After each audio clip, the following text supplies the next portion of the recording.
Shot in the behind. It's terrifying. Like, there's little kids around here.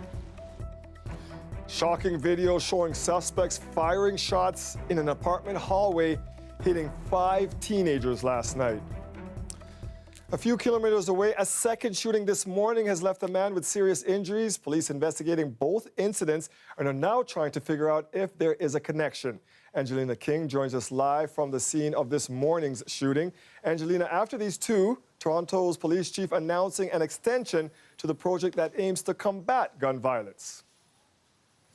Exactly. So today was supposed to be the last day of Project Community Space, but Toronto's police chief says the city is dealing with the highest level of gun violence it has ever seen, so he's extending it. Meanwhile, police now have 2 more shootings to investigate and 5 more suspects to look for, 2 from this crime scene and 3 from one that's just a short drive away. This video from inside an apartment building shows the fear and chaos detailed by residents and the hail of bullets directed at teenagers. The footage obtained by CBC Toronto shows 3 suspects, one firing multiple shots into a hallway in a building on Clearview Heights Drive north of Eglinton. In that hallway, 2 girls and 3 boys ranging in age from 16 to 18. Police say they were targets but are all expected to survive. Like, a lady came out of the building screaming, and like, it's terrifying.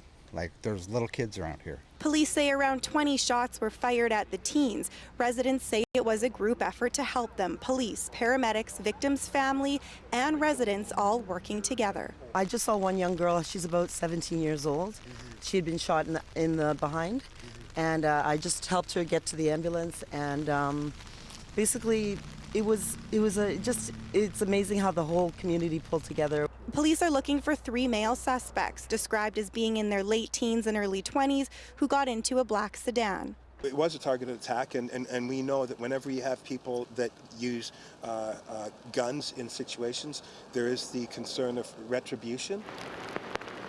Police are looking into whether retribution is behind a shooting this morning less than 3 kilometers away. Police say a 29-year-old man was shot in the parking lot right next to a community center and daycare. Children, like, no regard for life when it comes to that, and that's my main concern. Like, rapid fire, like, it's a scary sound. It really is. Officers are looking for 2 suspects who ran away, also in a black vehicle. This all comes on what was supposed to be the last day of an intelligence-led effort to curb gun and gang violence in Toronto. Project Community Space launched 11 weeks ago. According to online Toronto police statistics, in that time there have been nearly 130 shootings. People were hurt in about half of them. Nearly 70 people were injured and 13 were killed. So far this year, there have been nearly 400 shootings. Less than half resulted in injuries. More than 200 people were hurt and 33 were killed. There's a level of fear and despair right now that we've never seen before. Anti-gun violence advocate Louis March says the project isn't working. Instead of money going to policing, he'd like to see it spent on youth programming and figuring out the root of the problem. Where the key stakeholders are sitting down and saying, hold on a second, in 2019, we didn't understand the impact of social media. We didn't understand poverty and its relationship to gun violence. Now, during Project Community Space, the chief says that about 400 arrests were made and more than 800 charges were laid. Of those charges, 26% were gun-related. Now, all 3 levels of government helped pay for this project, which cost $4.5 million. The chief says it's extended indefinitely, but says no new money will be used to pay for it. Dwight? Thank you, Angelina. Now, the mayor is reacting to the shootings as well, saying he's disturbed by them, but adding there's no easy fix. I wish I could stand in front of the public and say that I had a magic answer to this and that there was one thing we could do and that would solve everything. But whether I talk to the chief, whether I talk to other law enforcement experts, whether I talk to my colleagues, everybody's honest enough to say there isn't that one answer. And so we will just have to proceed forward to do the things that we're doing and try and redouble our efforts to make sure we bring people to justice, that we get guns off the street, that we invest in the neighborhoods, and provide support for the police who are out there doing their very best. John Tory says he's going to continue to push for a national handgun ban and changes to bail laws, but in the meantime, police need help from the public to find the shooters. A high-tech project on Toronto's waterfront just passed another hurdle. The Sidewalk Labs development for Quayside now has the green light from Waterfront Toronto, moving it forward for closer study and public consultation. But the company's new deal came with concessions. City Hall reporter Lauren Pelly has the details. It's a plan that could transform a chunk of Toronto's eastern waterfront into a high-tech smart city. There's sort of incredible access to the water. The Google sister company behind the Quayside project says it would feature new technologies for pedestrian safety and energy efficiency, while collecting data on everyday life to foster future innovations. But the latest version of the plan is far less ambitious than before. Yeah, we had to compromise, but at the end of the day, not in a way that we think jeopardizes the ultimate objective of this, which is to try and create a new model for inclusive growth. This morning, Waterfront Toronto's board voted unanimously to move the project forward for deeper review and public consultation, but only after Sidewalk Labs scaled it back from 190 acres to this smaller site at the foot of Parliament Street. And the project has clearly been defined as an initial phase as being the 12 acres of Quayside only. The American company also agreed to make sure any personal data collected is stored and processed in Canada. It's a concession amid ongoing controversy over the possible impact on privacy. We all know that people are afraid to express themselves and to take out controversial positions if they feel like they're going to be watched. Still, the new agreement marks a win for city officials. I've always wanted to see this happen because I've always believed, and you didn't see me ever saying it was anything other than an exciting opportunity. But it has to happen on the right terms in the right way. Based on the significant changes that Sidewalk Labs have agreed to, I'm now optimistic that we can get to yes. Waterfront Toronto warns more concerns and questions could arise in the months ahead. This is not yet a done deal. There is still further work to be done before a final decision is made. That decision on this smart city's fate will be made next March. Lauren Pelly, CBC News, Toronto. Children from the City Hall daycare paid a special visit to the mayor's office and got some early practice before the big night.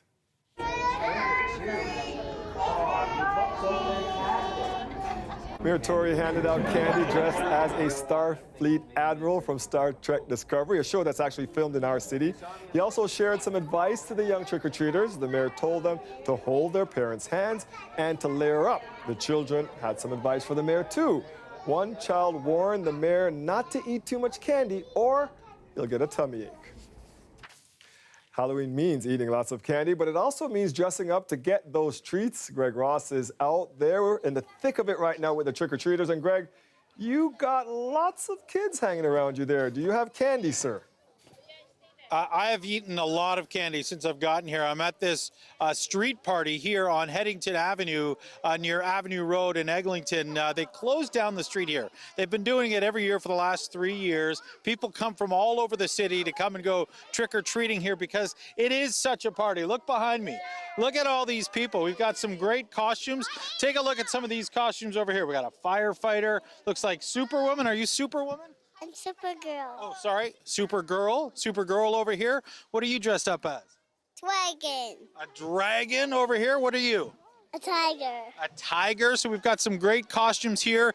These kids don't seem to be bothered at all by the fact that it's raining. You weren't going to miss trick-or-treating. I don't care at all. I don't really care, and I hate myself. Okay, so let me tell you something. These kids, he says he's popular, not worried about the rain. You got some raindrops on your eyeglasses. Do you even notice it? Not really. Not really. You don't care if you get a little damp here in the rain because they're getting candy, and there's lots of candy here on Headington Avenue. And a lot of these kids wearing jackets, having to cover up those Halloween costumes. We were at Exile in Kensington Market today, where they sell lots of great Halloween costumes, and they also give lots of great tips on how to stay dry when it's raining like this on Halloween.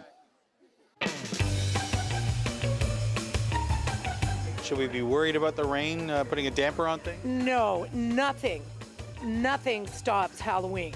When you're cutting it, keep it folded in half, right?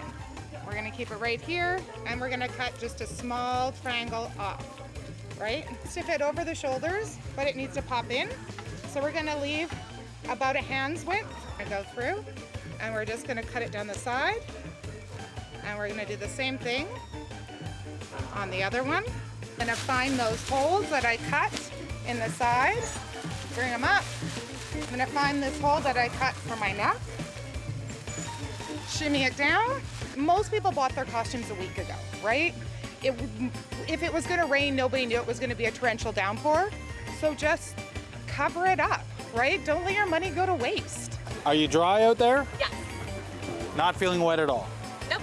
I am feeling extremely wet, and I'm standing under here. Nothing can stop Halloween.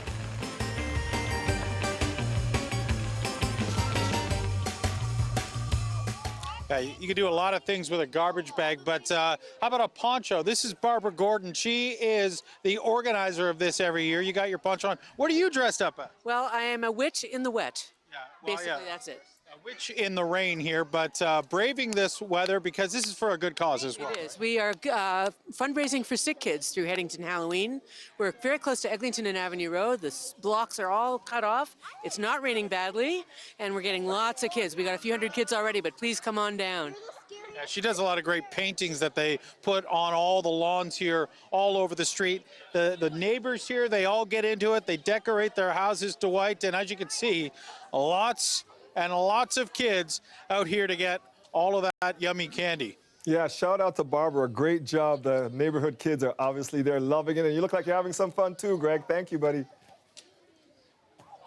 So, Colette, you and I all worried yesterday. It's going to be cold and wet and rainy for these poor kids. They're like, there's candy out here. We're good. Yeah, give us whatever weather conditions you want if there's candy. I kind of agree with them, frankly.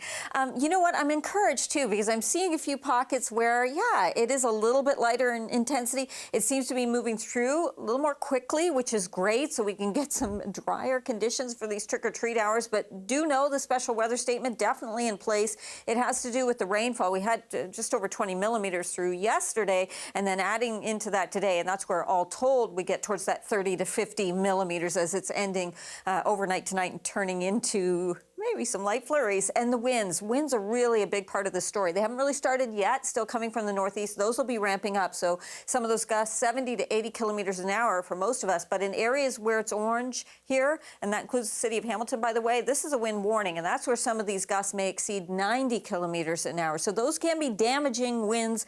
We'll be very cautious to see if we might have some power outages if we get into any power lines down and things like that. It does have that potential when we have winds like this. But look at this. I said I was encouraged. See how we're seeing the bulk of this? Some of the heavier stuff is already pushing off towards the east. And in here, there are some drier pockets that are working their way through. Yeah, it's got a couple of hours yet. And yeah, this is kind of getting towards trick-or-treat time. But still, we are going to see some improvement here. We get into some pockets and then it dries up overnight. But as cold air filters in along with those winds, that's where we get into the potential of some of these flurries making their way into the GTA and some light accumulations to the north and northwest of us. We'll take a look at those coming up, Dwight, just for fun.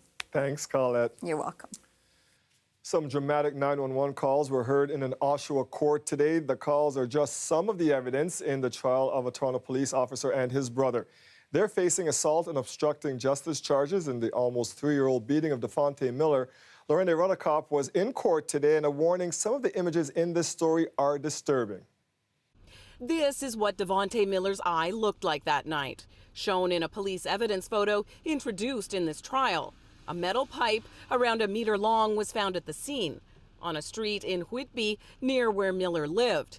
His lawyer has said he was beaten by that pipe. Today, a forensic pathologist testified Miller had a rupture to his left eyeball. Dr. Michael Pickup described that as bursting from the inside out, comparing it to a water balloon bursting under pressure. Christian Terrio made the first 911 call that night. Here are pieces of it. We caught guys trying to break into our house. How many? Oh, we caught one of them. Mike, grab him. Grab him. Is this your residence or is this? Mike, arrest him. It's the off-duty cop. He says his brother is restraining the person. At one point, Michael Terrio takes the phone. How many people were breaking into the car? 2. We're missing 1. Devontae Miller also calls 911. Michael Terrio's voice can be heard during it. It's 911. Hello? I know. Stop. The third call from neighbors. Jim Silverthorne and his wife. He's a longtime Toronto Fire employee, awakened by people fighting on his front lawn. They're on our front lawn right now. There's some people on our front lawn.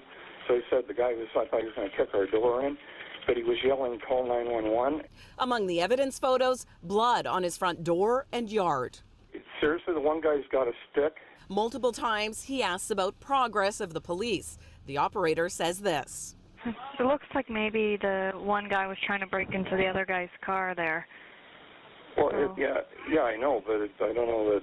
Lawyers for the Terrio brothers cross-examined the pathologist, and he said it's possible injuries were not caused by the pipe. The court also heard from an expert in Toronto police training. Retired Deputy Chief Mike Federico said officers are taught to use reasonable force in restraining someone, and he said that can include the use of weapons. He said that officers are told to avoid strikes to the head if possible. The trial continues tomorrow. Lorenda Redicop, CBC News, Oshawa. The former owner of College Street Bar is back in court telling his side of the story. Gavin McMillan and his manager were caught on camera having sex with a 24-year-old woman at the bar. They are on trial charged with gang sexual assault, and a warning, some of the details here are graphic. The woman says she was raped by the two men, but McMillan sees it differently. The 44-year-old told the courtroom the sex was rough, but 100% consensual. He told the jury the woman asked for a threesome. He said she wanted to be slapped and have her hair pulled, and the woman was smiling and enjoying the sex. In cross-examination, McMillan watched video of the woman staggering back into the bar, and the Crown challenged McMillan's claim she gave consent. The Crown asks you had no concerns about her thinking abilities or her cognitive abilities at 1 minute after giving her a second round of cocaine. McMillan said, no, I didn't. The Crown, she was out of control. McMillan, no, she wasn't. Cross-examination will continue on Monday. After the break, we take you to California, where firefighters are struggling to keep up with fast-moving wildfires.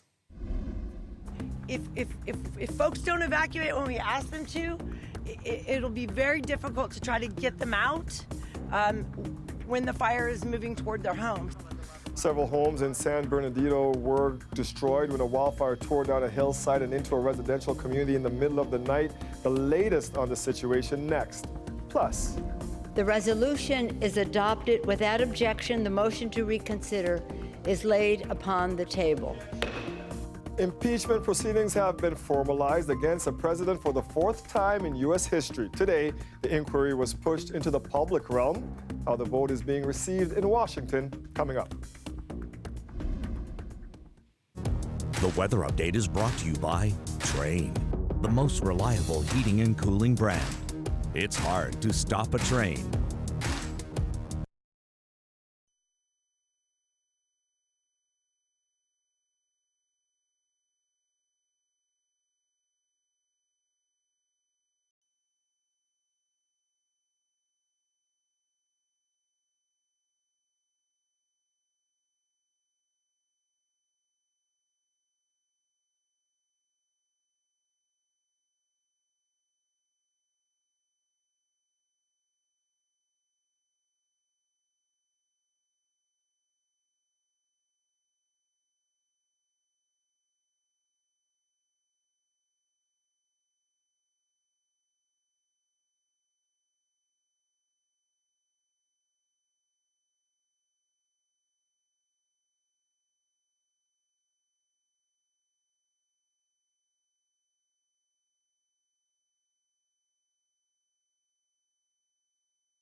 A little chilly out here, isn't it? Yeah. But you're out here, you don't care if it's raining because you just want to get candy. And look at that! Look at that Halloween bucket down there filled with. Show us what you got. What did you get so far? I got lollipops, chips, Cheetos, and other stuff. That's awesome. That's some great stuff. And yeah, I mean, this is amazing. I can't believe how many people have come out here. And I mean, this is not the biggest crowd you've had, though. You get some pretty big. We usually get about between 500 and 1,000, and I think we'll be hit 500 this year for sure. You'll hit 500 kids. Yeah.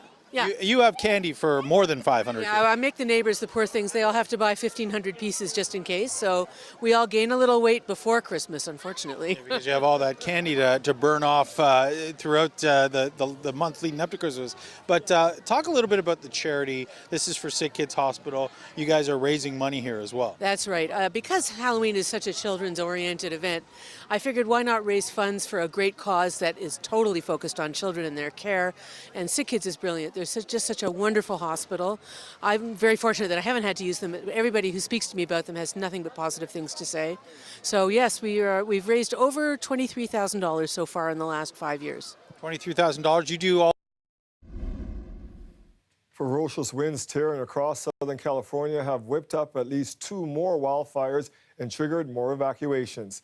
Unusually powerful and prolonged Santa Ana winds have fanned dozens of fires and destroyed hundreds of homes, but in Northern California, where the largest of the fires still burns, the worst seems to be over. Aaron Collins is there.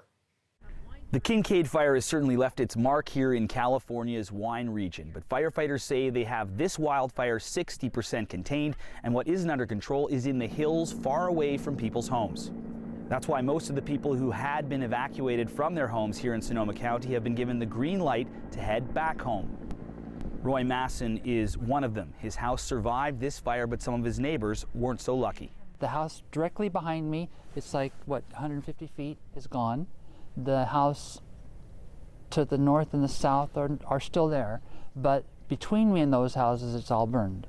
Masson says it's difficult to understand just how close the fire came to his home here, and he has a message for the firefighters who saved it.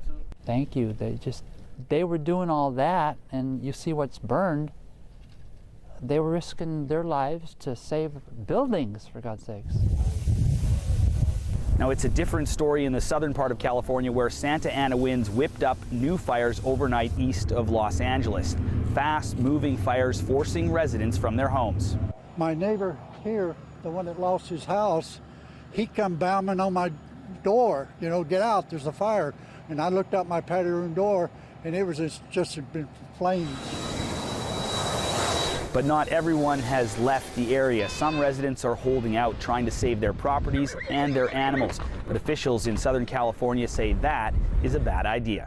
Well, we still have some residents that chose to stay that we still encourage to leave. As I said, this fire is by no means contained.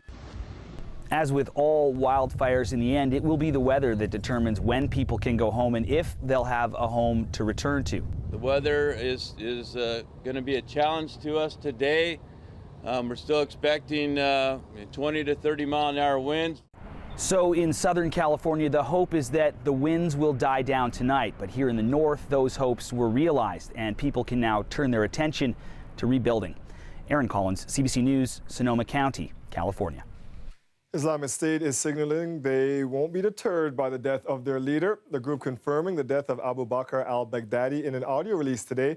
They also named his successor, Abu Ibrahim al-Hashimi al-Qurayshi, will take over for Baghdadi, who died during a raid by U.S. and Kurdish forces. Islamic State says a spokesperson for their group also died during Sunday's raid. The push to impeach U.S. President Trump moved a step forward today. The House of Representatives approved a resolution spelling out the rules for the public face of the inquiry.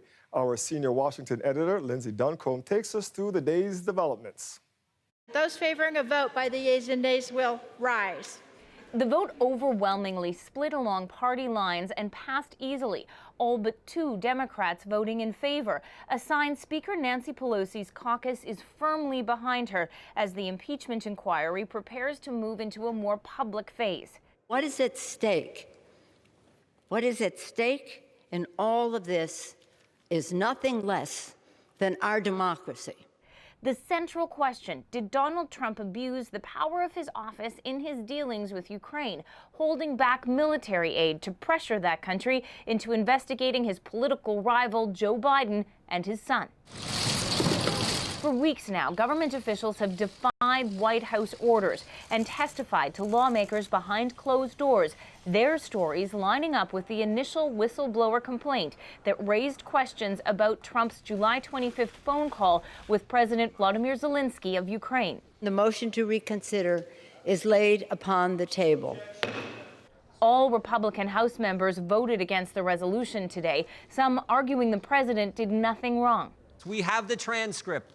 There is no conditions in the transcript. There's no quid pro quo in the transcript. Even the day after the call came out, Democratic chairmen were saying, well, there's no quid pro quo there, but we're going to keep on doing what they've been putting our country through.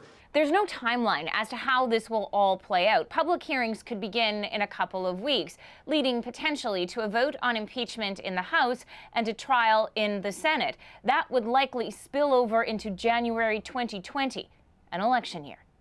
Lindsay Duncombe, CBC News, Washington.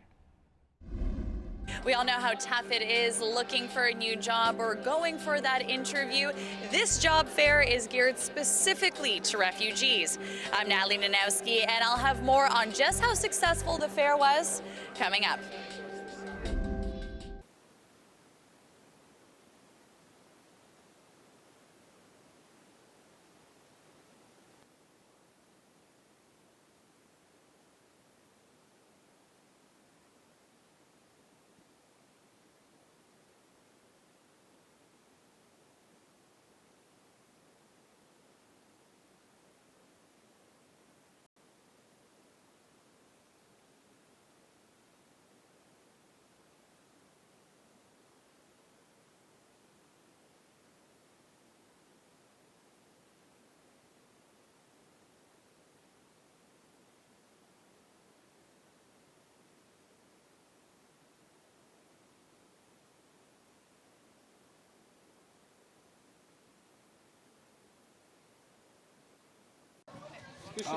I can hear you, yeah. I can hear you if you guys can hear me. Okay, yeah. We're like up in about 4 minutes. Okay.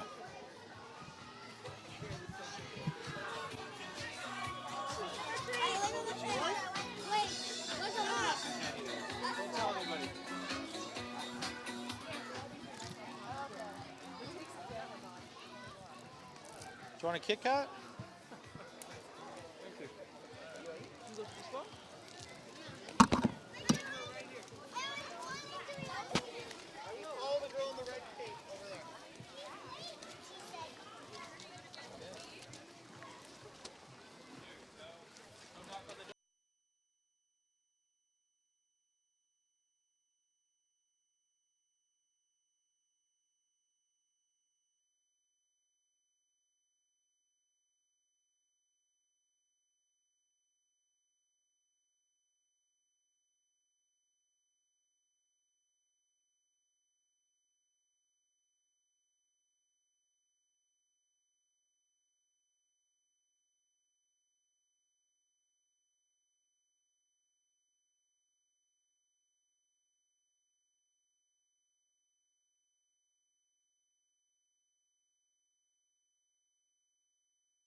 Landing a job is easier said than done, and if you're new to the country, that comes with its own set of challenges.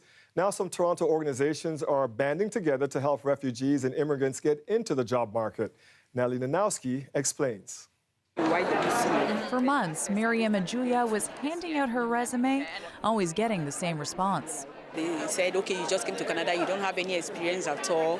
It was the same for Tiniola Nobanjo, who fled Nigeria last year. A man that's really way older than me, like almost like the age of my grandfather, so I was supposed to get married to him, and I didn't have peace with that. Now, after attending Toronto's refugee hiring fair, both women have job offers. This event today gave me an opportunity to meet with the employers one-on-one. Making the process easier for newcomers is near and dear to this senator's heart. I remember my first job interview in Canada. I came as someone who had to flee one country and seek safety in another. And I can only remember the nervousness, the anxiety. The day-long event included some training and interview prep. Getting ready for the Canadian job market with all its written and unwritten rules is a challenge because things are done differently. We did a lot of work with them, and the employers today have recognized that and said they're so well prepared, and that means that they get to move right into employment. In total, 15 employers came out, everyone from Starbucks to FedEx to IKEA. And between all of them, they put up 100 positions that they want filled immediately. I'm on to the next stage. The response was incredible, and we have a wait list, which has brought us to plan another event. So we have several employers who are just waiting for that date. The hope is to bring similar refugee job fairs to cities across the country. Natalie Nanowski, CBC News, Toronto.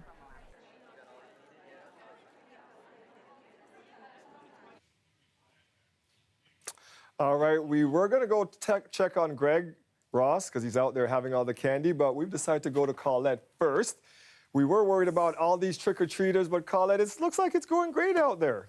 You know what? It's moving through a little more quickly, which is awesome, right? So it means we are seeing some lighter precipitation or even some pockets where we are getting that dry slot that I had anticipated might be from Burlington around towards Mississauga. It's actually spreading even further eastward. So this is really great news for our trick-or-treaters. But just keeping in mind, we still have that special weather statement. We've still got the winds to kick up and to go through that, and also some wind warnings, and that's included around towards the city of Hamilton. So just know you're included in that, and then it kind of moves around towards southern parts of the Golden Horseshoe. I was showing it earlier in the show, but I just want you to keep in mind, we're not there yet with the winds. Those are coming. The cold air moving in, that's coming as well, and that's why we might see, when you put these ingredients together, some flurries. Now, the temperatures right now, right around 9 degrees. As those winds turn towards the southwest, we'll actually see that temperature come up a degree or two and then fall off to those cooler overnight lows closer to the freezing mark. But you can see why I'm encouraged here. Yeah, some of that heavier stuff moved off towards the east. We're seeing some drier pockets in here. Watch right there, that last frame, that's the most current one.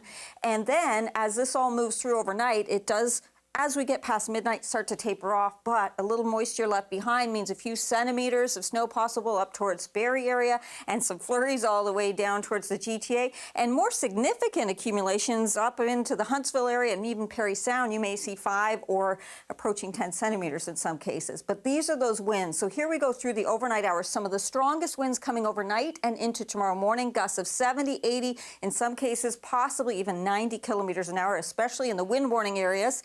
And just for fun, I said earlier we'd take a look at the snowfall accumulations. I don't know how fun it is.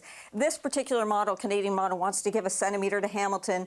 I think the ones up to the north and northwest of the GTA and towards Hamilton, I don't think necessarily that's going to happen, or Windsor area that you're going to pick up a centimeter of snow. But it's that time of year, Dwight. It's coming. Yes, we knew November it was going to get here. Yes, we knew it was coming, but at least we didn't cancel Halloween and move it till tomorrow like they did in Montreal.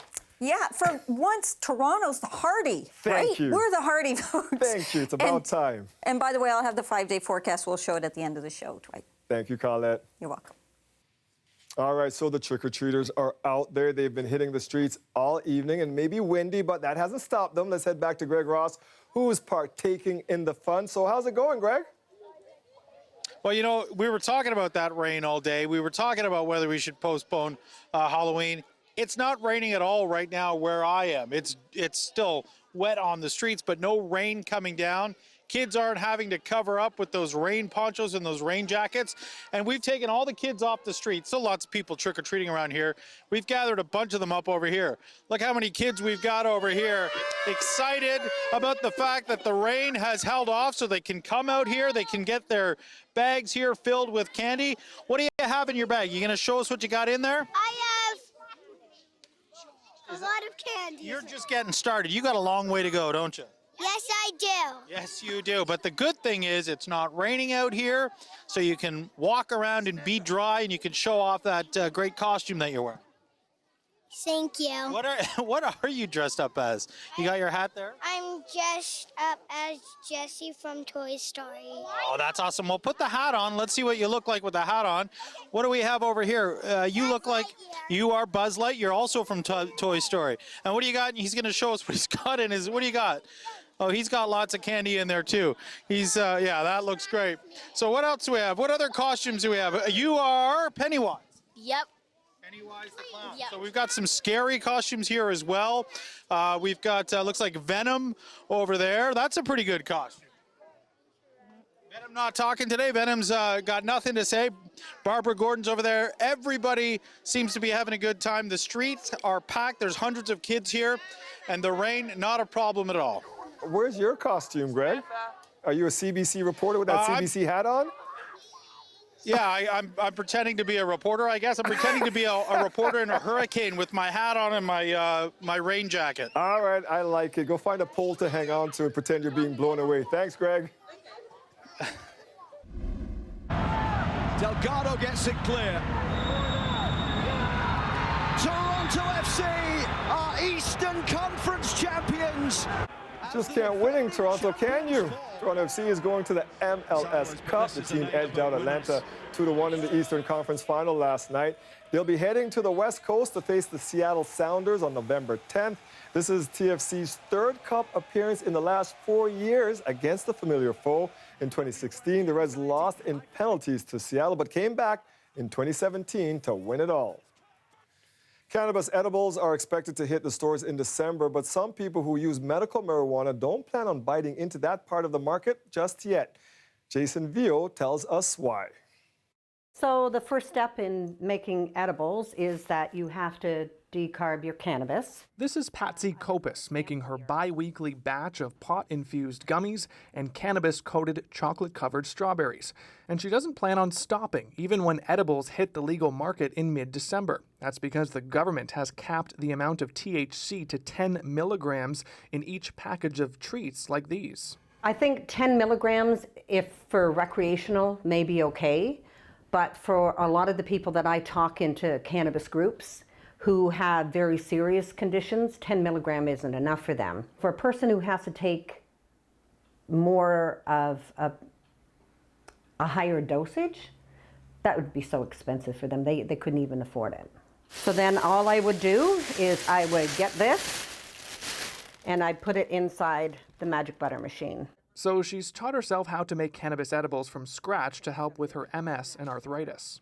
So I would pour it out of there into here over a bowl, and you would just let it all strain out. But it's tricky even for her to know exactly how much THC is in each one of these coated pretzel sticks. You go low and slow. In other words, instead of eating all of these strawberries that I'm going to coat in the medicated chocolate, I'm going to have one. And I'm going to wait a couple hours and I'm going to see how I feel. And that's one concern from health professionals who worry about people self-medicating through edibles. And I think it might initially have a negative impact on our patients because it's seemingly an easier way to take the medicine, but it's a dangerous way to self-medicate and have doses that are too high and strains that are not the proper strains for the reasons that you're seeking help in the first place. Some are applauding the 10 milligram limit on THC imposed by Health Canada as a way to prevent overconsumption. For Kopis, she says people ask all the time to buy her cannabis-infused goodies, but that would be illegal. Then what you're finished with is the oil that looks like this. So instead, she offers to show people how to make their own. Jason Vio, CBC News, Windsor. Thinking about what to cook for dinner? How about some lasagna? Metro Morning Food Guide Suresh Das takes us to a family-owned deli and hot table out in Whitby. You can come for your veal on the bun, your sandwich, your fresh deli, and of course the lasagna. My name is Tony Colucci. I own Antonio's Deli, and we're here in downtown Whitby. Antonio's is your local little food place known for lasagna. It's what we do. It's what we've done in the family for many years, and you get a little taste of our region of Italy. We're near Naples, our family, Campania region, and we're trying to reproduce that entire feel of being out there. So our lasagna, we have a couple others. We do a variety of lasagnas for one thing. We do the vegetarian, where we use fresh zucchini, carrot, and red pepper.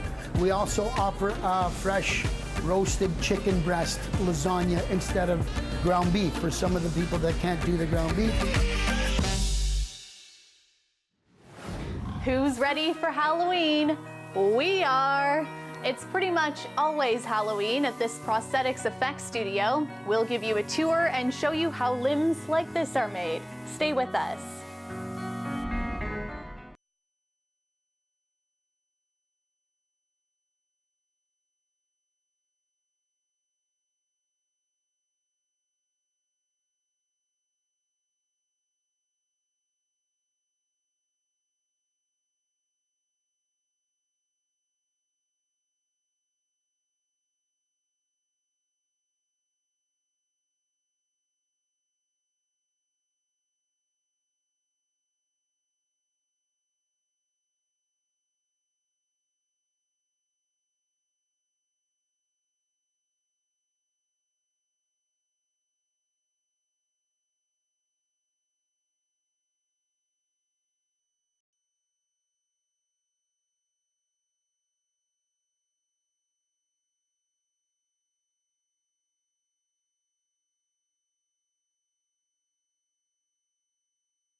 Inside a West End workshop, you'll find dead bodies and severed limbs, the fake kind, of course.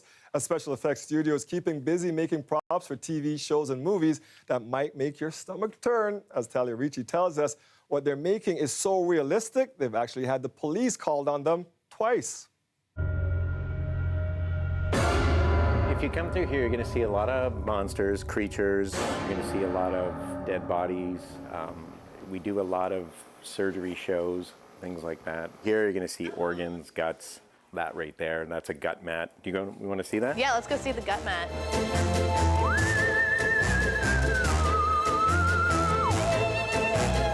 That's what you look like on the inside. Cool. So when we do stuff like that, there is a lot of research to know where the lungs are, where the heart would be, where the liver, the intestines.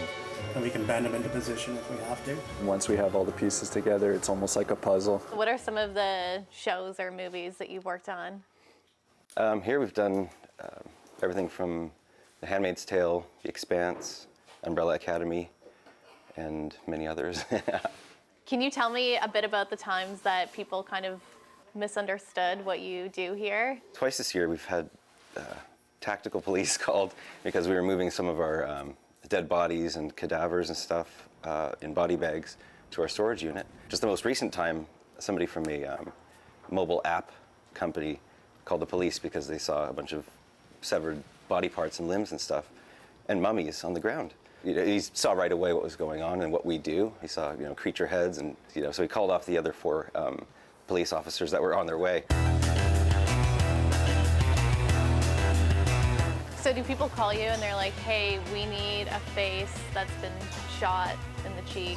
Can you make that happen? Like, how do those conversations Yes, work? they do that all the time. We're often making things that we've never made before. You never know what somebody's going to bring to the table, something like that. I need someone shot in the cheek and I need it to bleed on camera. Who's this guy here?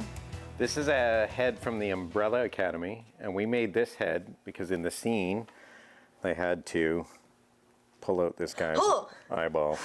That's so gross. And then they comped it onto the actor's face. Oh, wow. We use a lot of these generic bodies. Sometimes in movies they need like dead bodies in the background. Give him his eyes, give him his teeth. I don't think he doesn't have a tongue, this one. I got into this from watching sci-fi movies. Star Wars, Planet of the Apes, anything like that. Horror movies, The Fly. So when I saw these movies, I just thought, when I grow up, I just want to be around creatures and monsters. And then when you see your effect on camera, that's when it really sells it. And I love watching people's reactions. You see somebody get stabbed in the eye and blood come out and everyone freaks out. That's my favorite part. I think I'm his favorite part because that stuff freaks me out. A group of students at Secord Elementary got into the spirit today. Their school was transformed into a spooky Halloween haunt, and our camera was there to catch it all. Take a look. I know there's a human being in there. This is our second annual Halloween Howl, where we've invited the community before school began. Chase. Good job. It's Kai. We've decorated the gym in a very spooky, haunted scene. Kids are really excited to be down here because they love celebrating Halloween. Our community loves celebrating Halloween.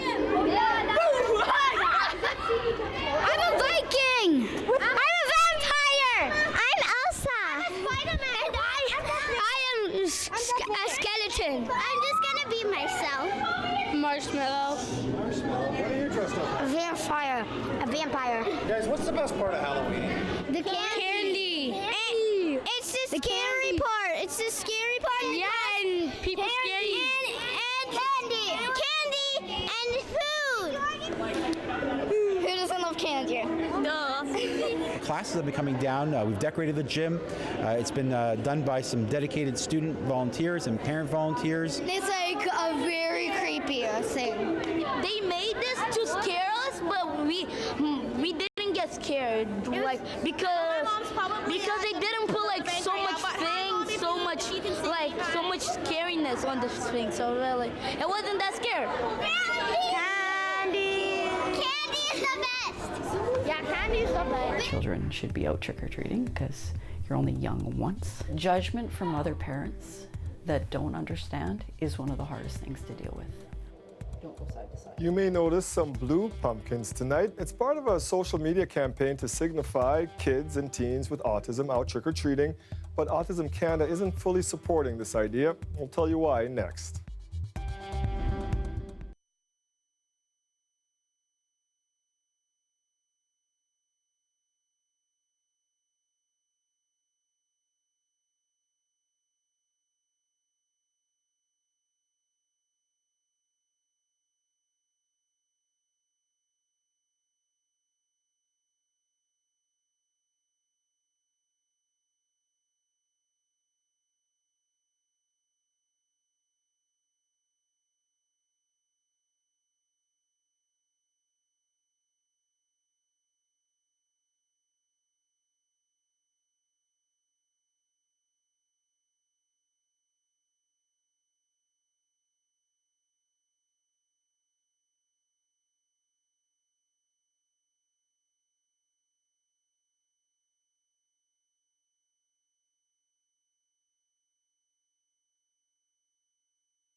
Some children will be carrying blue pumpkins tonight. It's a way to let people know they have autism and might not be able to say trick or treat or thank you.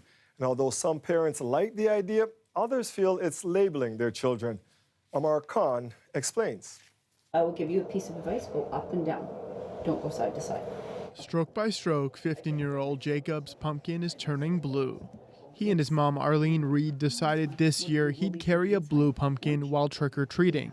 They got the idea from social media as a way to represent kids with autism who may be nonverbal or not comfortable in social settings. All children should be out trick-or-treating because you're only young once. He can't say trick-or-treat sometimes, or he forgets to say thank you.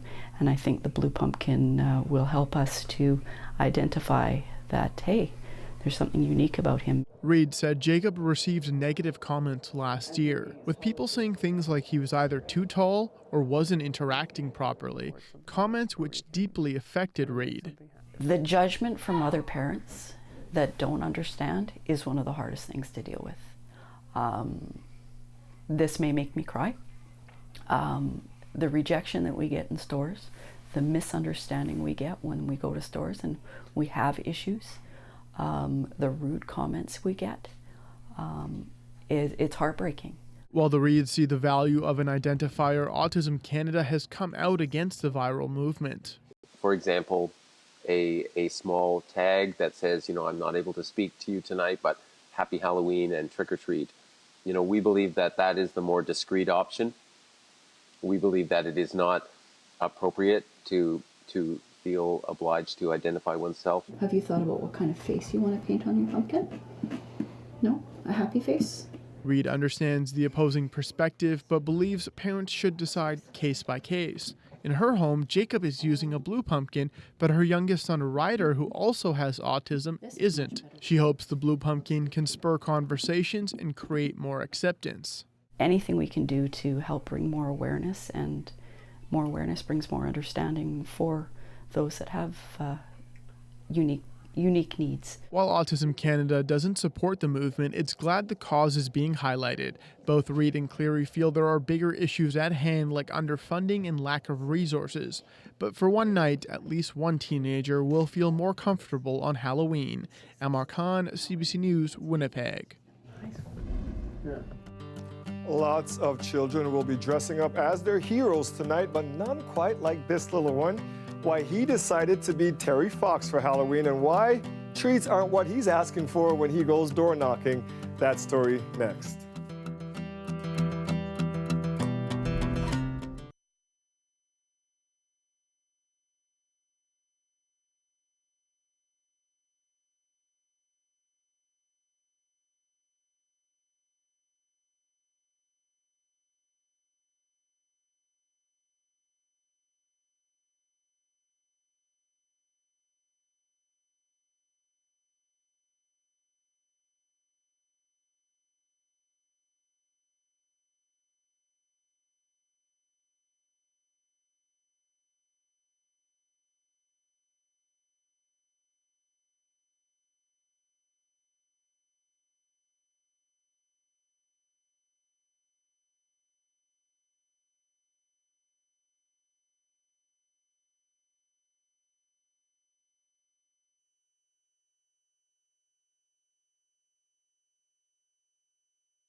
A 7-year-old Newfoundland boy is collecting accolades instead of candy this Halloween. He is dressing as his hero, Terry Fox, to raise money for cancer research. And as we hear from Chris O'Neill Yates, he raised nearly $20,000 before knocking on that first door. Right down to the wig, Ethan Smallwood is every bit the likeness of the man he admires, Terry Fox. I feel like a superhero. Ethan started out thinking he could raise a few $100s. But the donations are now coming in so fast, Ethan and his mom Candace can barely keep up. Hello everybody, my name is Ethan. It started when he made an appeal on social media. Now even the Terry Fox Foundation has gotten on board. Today, Ethan is expecting a very special call. Hey, Ethan, how are you? Good. Terry Fox's brother Fred wants to congratulate him. It's so amazing to know that a young guy like you is doing this and raising money for cancer research. For Ethan to come up with that idea on his own and to forgo the candy and raise money for cancer research, and the people have responded in such an amazing way to what he's doing. It's pretty remarkable. I'm not a big fan on candy. What made you decide to dress up like Terry and do all this fundraising? It was Terry Fox Day at my school. It got me curious. I got off the bus, ran home, told Mom I wanted to be Terry Fox for Halloween and raise money for cancer research. Finish what Terry Fox has done. Ethan is a big fan of superheroes, but he considers Terry Fox the biggest hero of all. Where'd you get all the stuff for to be able to look like Terry? That's where Mom came in. We had to piece it together. There's no Terry Fox costume in the store. It's amazing to see that all these years later that Terry is still inspiring young children to help other people. Fred Fox is planning to come to Newfoundland next year. It will mark 40 years since Terry Fox began his marathon of hope in St. John's. I'm looking forward to meeting you in person in the future. Bye. That was awesome. For Ethan, this call from Terry Fox's brother to thank him is a reward far sweeter than Halloween treats. Chris O'Neill Yates, CBC News, Roach's Line, Newfoundland. Yeah, just like Terry, Ethan is a hero. This is my little one, Jolie, and her friends Kyla and Beatrice. And can you guess what they are, Colette? There you go. Clueless. Clueless. They've been planning this for a while now, and I think they pulled it off. And I didn't get to dress up today. I do have an orange shirt on. I don't know if that came, but look at our Colette. No. She's got the cat ear. And show off the... Yeah, she's got the tail to go with it. We had a lot of fun today. All right, we still have to give the... Oh, you got me. I'll take the candy. You give the weather. Thank you. Okay, I can do that. Yeah, you know what? Overnight tonight, these showers tapering off, turning, though, into a little bit of light flurry activity. We do have that potential. The temperature rising, but then falling to 2 degrees overnight, and tomorrow's high only 6, becoming a mix of sun and cloud. But I do have to tell you, the winds are the story, Dwight. Very strong winds overnight tonight and into tomorrow morning. All right, that's it for us. Thank you. We're going out with a look at the trick-or-treaters. I'm eating candy, Colette. I'm busy. Good night, everybody.